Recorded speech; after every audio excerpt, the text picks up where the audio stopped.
congofrance.com. Bazali na partenaire na bango. Les mêmes partenaires au Bazali na Joseph Kabila, c'est les mêmes partenaires au Bazali na opposition. Et c'est les mêmes partenaires au Baligny maintenant pour récupérer les mouvements citoyens congolais. Et pour la bailler pour calculer, na commémore toute une population congolaise, la République, la France, Oyo, pas multinationale, n'a pas partenaire, Oyo Bazali, pour maintenir biso na bohumbu tilelo, pour bakende, na biso na zéro bango balingi. Voilà. congofrance.com. Amis téléspectateurs de congofrance.com, merci. Nandenge vous êtes disposés pour la émission Nabiso Oyo les grands duplex, Tolobela Kamakambu République démocratique du Congo. Lelo Tokolobela sur déplacement, il y a opposants, ni surtout tout moni, parti ni surtout ya opposition, ça a na kati Europe, na France, ko sala nini, mouvement citoyen ni surtout. Et ça dit awa lusha rassemblement, qu'est-ce qui se passe le mouvement ne soit pas coûté na awa na kati ya Europe ko sala nini to kolobelango na monsieur Mathieu Ilunga et puis dossier oyo ya primature oyo soi-disant bazo proposer Félix Tshisekedi, est-ce que à kozwango ou bien ko rejeter on to koyeba na monsieur Mathieu Ilunga o azalanga na kati ya plateau. Il y a congofrance.com. Monsieur Mathieu, bonjour. Bonjour, monsieur le journaliste Didier Dupumba. Bonjour, Valandina Bissognon sur congofrance.com. Baïbada Kolanda Bisso, partout dans le monde, et aussi dans la diaspora, et aussi dans la République démocratique du Congo, notre pays. Ok. Monsieur Mathieu Ilunga, Tomoni, rassemblement Eza Awa, Félix Tshisekedi, Jean-Marc Abound. Tomoni même, Koutuna, journaliste, Tepe Baza Awa, Mike Mukebai, Tomoni. Eliezer, Tomoni mouvement, il y a Lusha, Basape Awa, ko sala nini précisément. Est-ce que ça yeka kobeta tour ensemble ou bien ko le bela marambo quand on a besoin ko ba réflexion en haut déjà. Bon, merci beaucoup monsieur Didier Dupumba na balandina bisonyo so ba balanda congofrance.com o ezali TVO informa qu'un peuple congolais attend et avec des informations qu'il faut. Oui, bien sûr, Tomoni, opposition congolaise en Europe, Tomoni Félix Chilombo, Jean-Marc Kabound, en France, en Belgique, Tomoni en même moment, Moïse Katumbi a été aussi convoqué dans les États-Unis, après Toye Komona. Lucha, mouvement citoyen congolaise, Lucha, Filimbi, et aussi mouvement debout les Congolais, convoqué, Bazali, Tangotozolo Bawa, na forum, il y a 3 jours, et Bandaki déjà les 14, et qu'aussi la lobby, et qu'aussi la vendredi, et Zali na Paris, et à quelques kilomètres na Charles de Gaulle, l'aéroport Charles de Gaulle. Pourquoi des oppositions, opposants baillés? Vous dites bien que Moïse Katumbi a été appelé par ses partenaires aux États-Unis, en Belgique, Bengi P, rassemblement, pour pas recalculer Makamuna Bango. Si le mouvement citoyen, mouvement citoyen, benga yango awa, pour passer la forum, au bazo benga des mouvements citoyens aux alliés apolitiques. Et ils sont au pays pour la koyeba, to landi, to koti na sepo to yeba, qu'est-ce qui se passe au juste. Ça veut dire, to lobaki na mission le kaki, que Félix Tshisekedi va proposer qui est préféré Tshisekedi à la première ministre, qu'on va nommer en septembre. Et les lots, to monique na opposition, bazalina va donner des ordres en Europe.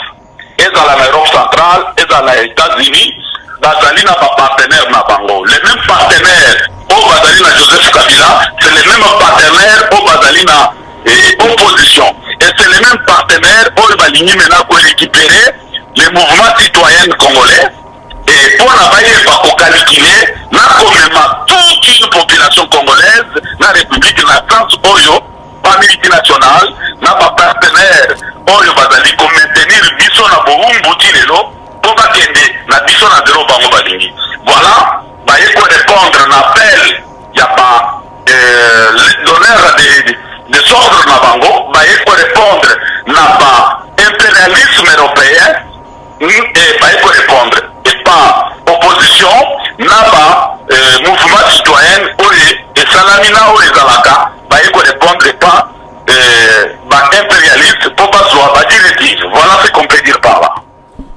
que au sein la preuve comme quoi baye ko répondre na batu oyo lelo ba étranger ou bien ba multinationaux oyo ba so diriger République démocratique du Congo lelo, donc invitation ou bien déplacement il y a Félix Tshisekedi, il y a Jean-Marc Kabunda et ça parce que ba invité bango na multinationaux pour na ba recadrer situation République démocratique du Congo. Ozo confirmer bisango tozali na ba information sûre et certain et tolobaki na émission elekaki ke bazali ko proposer Félix Tshisekedi à la première ministre pour la transition en 3 ans. Et on a des éléments sûrs. Et tout ça même des éléments détaillés. Il y a proposition, la manœuvre c'est mise en place. Tout ça au moment opportun, donc le Belabino Yango.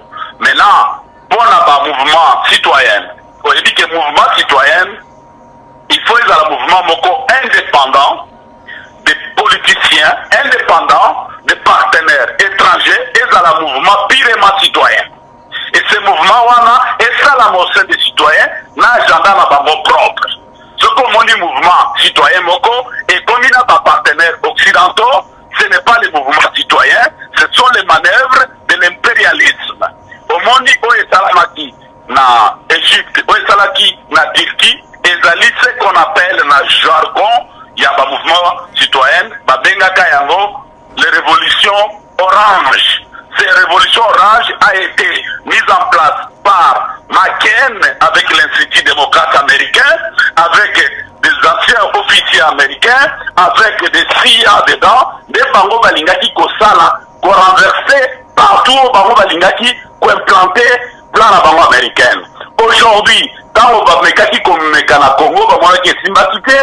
Balobaki, Colette Blackman l'avait bien dit qu'au Congo, on n'a pas des opposants parce que tous les opposants sont achetables. Mais Bazaki perd la réponse, la position, il y a des citoyens. C'est ainsi que Bakomiko créé bureau Basali manœuvre à récupérer tous les mouvements. Filimbi, Omoni Bazaki na l'île de Corée au Sénégal, Baeko Kende na États-Unis, Floribert, Anzuluni a été reçu aux États-Unis par-ci par-là. Il y a eu Carbone qui a été reçu par-là, par-ci par-là, sans aucune solution. Et aujourd'hui, nous, on était en permanence avec Carbone à Kinshasa. On leur donnait comment s'organiser citoyennement, indépendamment des partis politiques. Et aujourd'hui, Bayeko Zwabango, en France, là où ils sont en France, j'ai toutes les informations dans le forum Oezo Salama et comment l'impérialisme veut récupérer les mouvements citoyens congolais. On a des informations et on vous le dira à temps opportun. Ok.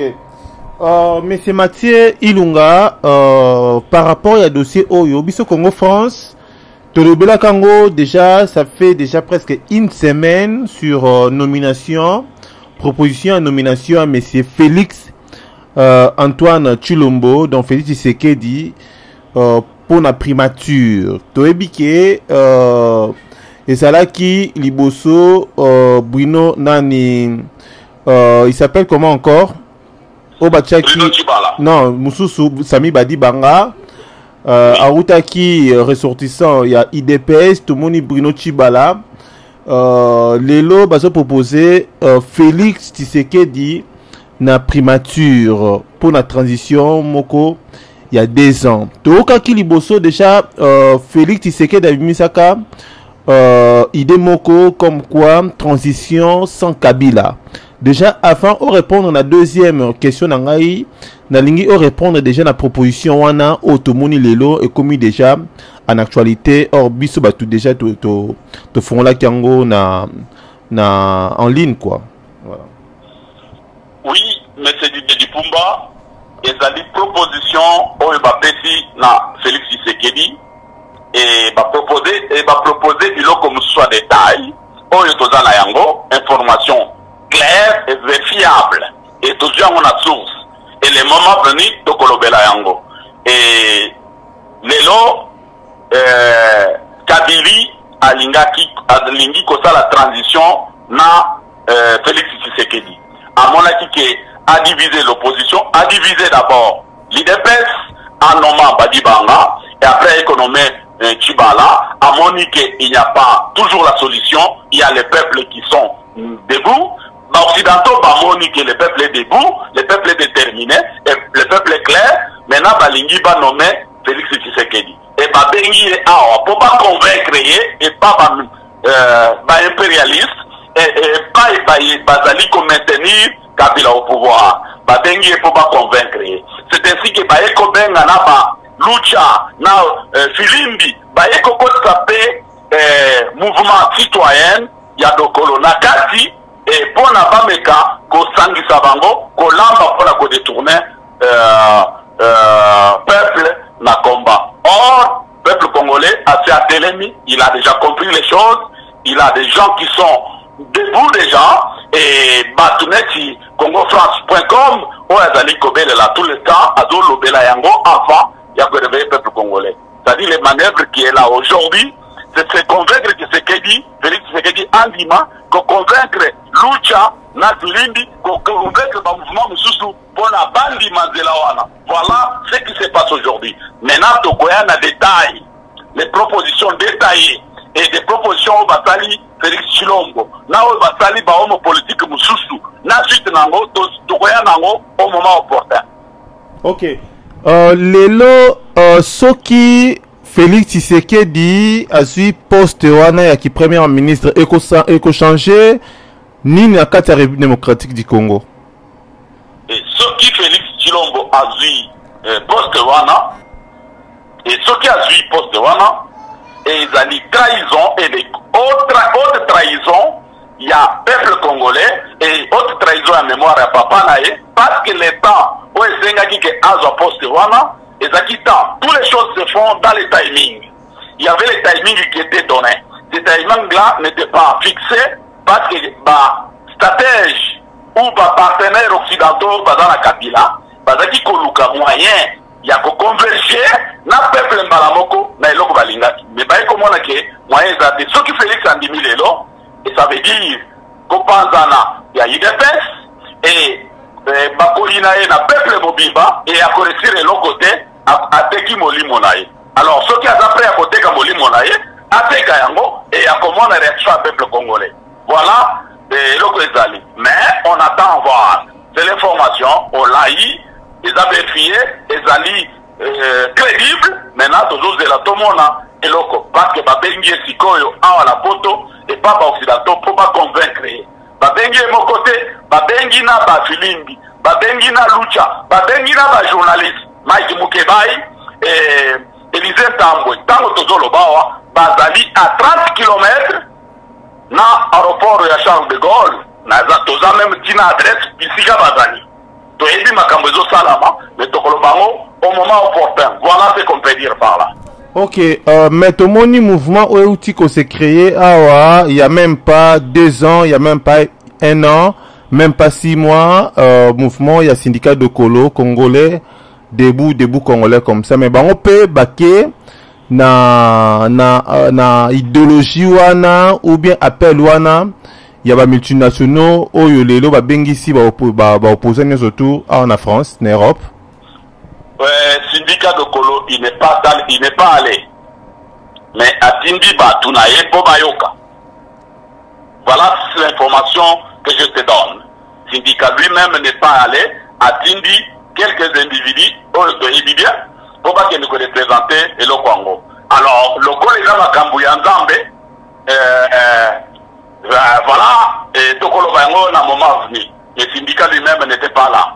Mais le Congo est dans l'accidentaux. Baza ko éviter batou, ba éviter batou, lisu na biso ezaliwana, lisu na biso ezakolanda. Voilà ce que nous pouvons dire par là. Ok, mais c'est Mathieu Ilunga, tokomi na suka, il y a duplex oyo batba na rabiso ebele. Par rapport à 2 sujets oyo eto évoqué na kati ya les grands duplex. Okolo banini déjà mon ayo ya suka eza ekoza nini par rapport à 2 sujets oyo eto évoqué s'il vous plaît. Mon anga ya souki ezali avec le peuple congolais que lelo présence ya opposition congolaise en la poto ezali appel ya ba l'impérialisme oya baye ko benga bango pour pas donner bango ba directive na ba orienté yango babengi bango moko pamba te babengi aussi les mouvements citoyens Filimbi Lucha babengi même les journalistes combattants Bobaya na eloko yango totangi Elisée Ntambwe totangi Mike Mukebai totangi na Daniel Safu peut-être azali pe wana baza na kati ya eloko ezosalama awa na Paris bawana ba mouvement citoyen ba na Paris rassemblement et na Belgique Moïse Katumbi à les États-Unis. Voilà comment ils se partagent les rôles. France a vu Oyo Poala Lissabango Pongi, a lavé Bango cerveau, Belgique a récupéré un rassemblement pour Solorana Bango, a lavé Bango cerveau, pour appeler ma directive. Moïse Katumbi va venir aux États-Unis, pour les États-Unis, Bassala. Voilà ce qui se passe. Peuple congolais, va la mobiliser, va suivre l'information sur le Congo-France, autocopé ça va en détail. Donc, on va ce détail. Il y a proposition, on va proposer qui Félix Tshisekedi n'a pas de détail dans l'oignon. Donc, on peut faire parce qu'on a tous ces détails-là. Voilà ce que nous pouvons dire aujourd'hui. Ok, merci beaucoup, M. Mathieu Ilunga. C'est moi qui vous remercie, M. Didier Dupumba. Congo France.